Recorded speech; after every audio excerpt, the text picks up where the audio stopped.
பிரித்தானியாவின் லண்டனின் பாக்ஸ்லி மாநகராட்சிக்கு உட்பட்ட பெல்விடேர் பகுதியில் இயங்கி வரும் தேர்ந்தெடுக்கப்பட்ட உரிமம் திட்டத்தின் கீழ் பதிவு செய்யாத வீட்டு உரிமையாளர்களுக்கு கடும் எச்சரிக்கை விடுக்கப்பட்டுள்ளது. பெல்விடேர் தொகுதியில் உள்ள அனைத்து தனியார் வாடகை வீடுகளும் இந்த திட்டத்தின் கீழ் பதிவு செய்யப்பட வேண்டும்.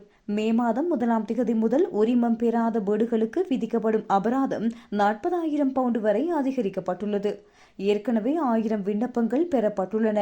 எனினும் பதிவு செய்யாத வீடுகளை கண்டறிய அதிகாரிகள் 150க்கும் மேற்பட்ட இடங்களுக்கு சென்று ஆய்வு நடத்தியுள்ளனர். இந்த திட்டத்தின் நோக்கம் வாடகைதாரர்களின் பாதுகாப்பை உறுதிப்படுத்துவதும் மோசமான வீட்டு வசதிகளை தடுப்பதும் ஆகும். சோதனையின் போது உயிருக்கு ஆபத்தான கேட்டகரி 1 ரக பாதிப்புகள் பல வீடுகளில் கண்டறியப்பட்டுள்ளன. தங்கள் வீடுகளை இன்னும் பதிவு செய்யாத வீட்டு உரிமையாளர்கள் உடனடியாக விண்ணப்பிக்குமாறு கேட்டுக்கொள்கின்றோம். தவறும் பட்சத்தில் நீதிமன்ற வழக்கு அல்லது பாரிய அபராதங்களை சந்திக்க நேரிடும் என சமூக மற்றும் வீட்டு வசதி வாரிய உறுப்பினர் பிரையன் பிஷப் தெரிவித்துள்ளார். வீட்டு உரிமையாளர் பாக்ஸ்லி கவுன்சிலின் இணையதளம் மூலம் உடனடியாக விண்ணப்பிக்கலாம். தாங்கள் வசிக்கும் வீடு முறையாக பதிவு செய்யப்பட்டுள்ளதா என்பதை இணையதளத்தில் சரிபார்க்க முடியும் என அறிவிக்கப்பட்டுள்ளது.